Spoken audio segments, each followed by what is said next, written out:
Hello and welcome back to an update on the CLK. I couldn't record any of this morning because there's just been too much going on to be able to actually record. But just an update, I'll swing this round.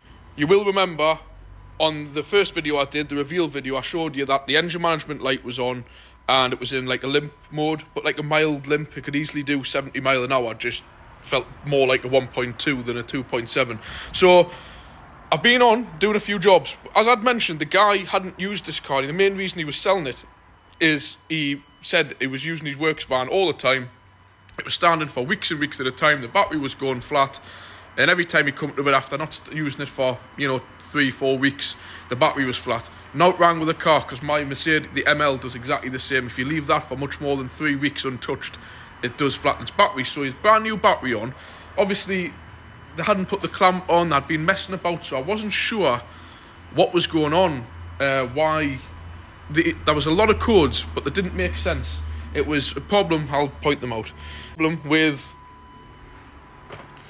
the mass airflow sensor. Then there was another fault with, the coolant temperature sensor. Then there was another fault with the EGR system. Then there was another fault with the vacuum system. I was thinking, nah, that's too many things to be right. It's like an electrical problem. Is there a wire gone? Is there something? So I've traced all around. I've took all the engine covers off, which are quite a big job on these, actually, believe it or not. So I didn't like the look where this tie and this tie was here. So I've took them back, cut them open, checked there wasn't any broken wires. And then I followed them round. A little bit of Black Death starting at the back injector seal there, but it's minimal. Again, this car, I'll get into it, is not going to be a money pit. It's going to be... I'm going to treat this car how most of my customers treat their cars. I'm going to get in it, start it, and drive it. And that's it. Until something goes wrong, then I'll worry about it. So there's not going to be any oil changes or flipping out like that. I'm just going to simply fix what's needed to be fixed and keep everything else to a minimum. Until maybe I decide to change my mind if I do other little bits. But there's certainly going to be no big money spent on this car. Not that there's anything wrong with it. It's just we're having the other two. It gets a little bit too much. Like I said, maybe if it was one of my usual projects, I'd be getting that one injector seal done at the back. But it is absolutely minimal. I'm not even sure if it's been done and just not cleaned up. But I'm not getting into that for now. Nice clean looking fuel filter. So I'd been around anyways, checked the wiring, checked they hadn't left nothing on the battery, but it had been getting boosted, jump-started, and I just thought, there's got to be something's been blown here or whatever. So I've had the EGR off, so when I was putting onto the live data on the scanner, it was coming back as 0 reading for the mass airflow meter, but the mass airflow meter is what controls the flow rate for the EGR. So took that off. I would have recorded it, but it's an absolutely filthy job. So you just pull this clip back, pull it back, and it was absolutely clogged in there. Not causing the problem, but clogged. So what I had done at first was take the pipe off, as you've already seen us do. Take the vacuum pipe off and just simply block the pipe, and it still had the same problem. So that basically eliminated the EGR out of the system. They deactivated it temporarily, and it didn't change. It still was restricted at 3,000. This fan was running absolutely full blast, constantly, all the time. So I knew that wasn't the fault. So I thought, right then, wiring, fuses. So in here, in an absolute nightmare of a place, you've got to take all them covers off here, these, to get to the things. And even when you can get in here, the wiper linkage and everything's stopping you getting to the fuses. So I took them all out, and there was one in particular, 7.5 amp fuse, was blown. I thought, oh, well, we're into something here. Swapped it over for another one. Bang, popped it straight away again. I thought, what's going on? So I have two blown fuses. I just went around a few wires, checked them, put another fuse in, connected the old MAF sensor up, left it disconnected though, actually hanging out, started it up, the fan had stopped running, all these extra little actuators, a vacuum system was working, you could hear that pressurising up, and it revved up, past 3,000, out of limp mode, happy days. So I was thinking, well, we've sort of cured it. I was thinking, is it the new mass airflow sensor? This is an original Mercedes, so it's coming up 20-year-old, it's in a hell of a state, and it's done 150,000 mile. So I plugged that one back into the actual flow of the air to eliminate that it wasn't the EGR valve, and again revved to 3,000 revs, but no fan on this time, so that wasn't keep popping the fuse like it was last time. So what I think it's been a bit of a conjunction between is that sensor's blown, Or, when they've been messing on with the battery, it's blown the fuse. I've put another fuse in, but maybe when I've been messing about, it's touched alive or something and popped it again. But this time it's gone in, touch wood. It hasn't popped yet. So now, I've put that in and all the codes have gone. But I did know all the codes went, but it still was restricting 3,000. And I knew that MAF sensor would have been causing a problem. So the new MAF sensor's gone in. It's not bolted into place yet. It's plugged in, new fuse in. I've just been around with a scanner, wiped the codes off.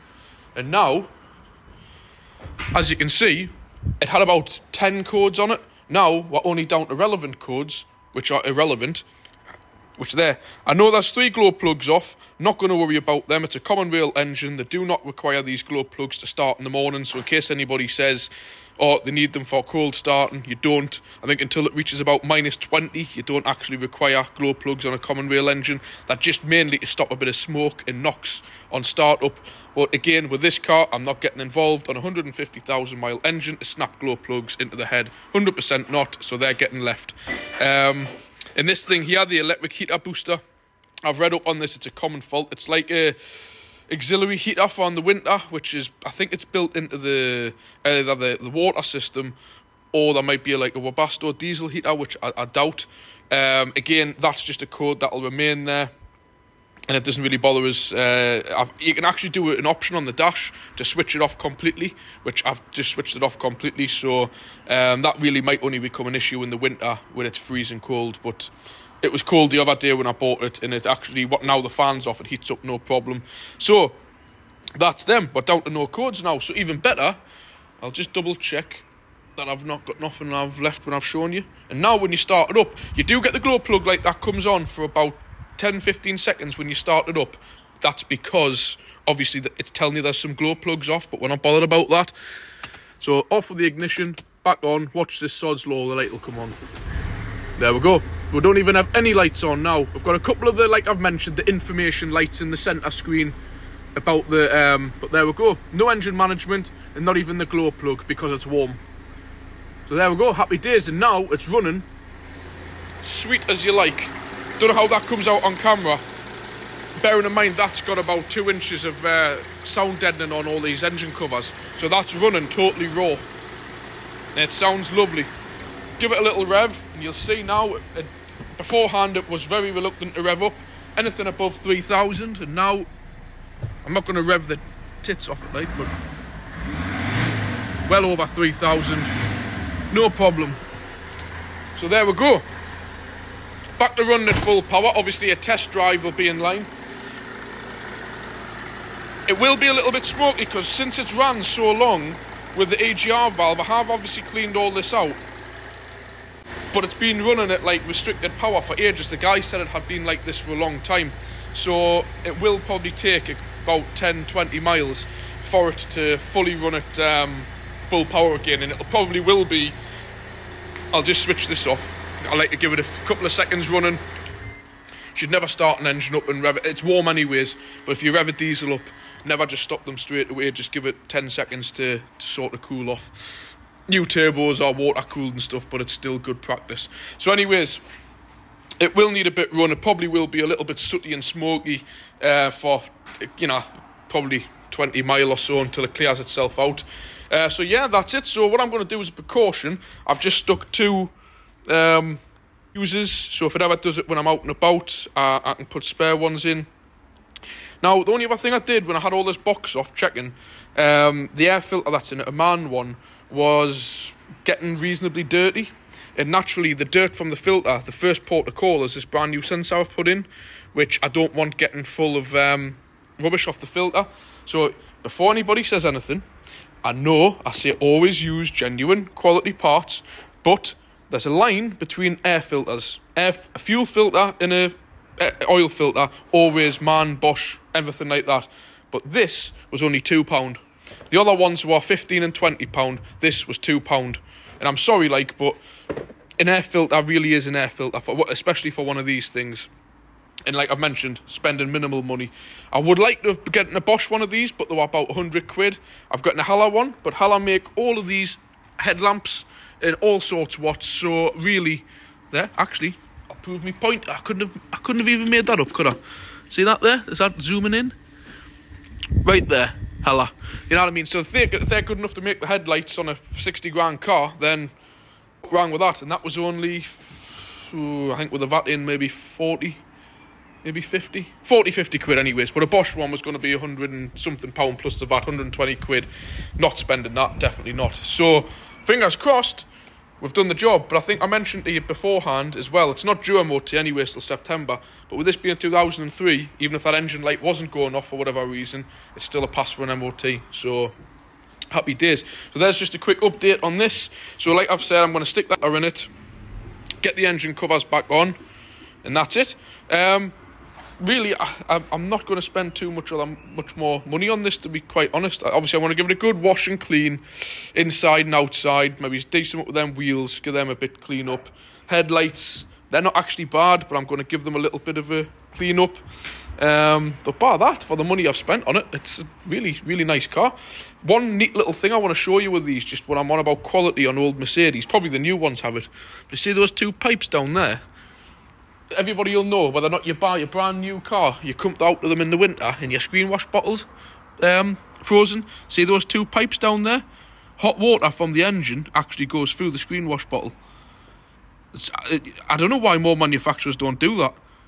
So once you start your car up, naturally, if it's frozen solid, clearly, but as what everybody will know what happens is just, when it's really cold, as soon as you get up the speed and start driving, your screen wash bottle freezes because the manufacturer shove them up into bumpers. Well, Mercedes have worked out, well, there's not space under the bonnet to do it. We'll put it in the bumper, but they put a heating element in. But why use electric to waste power?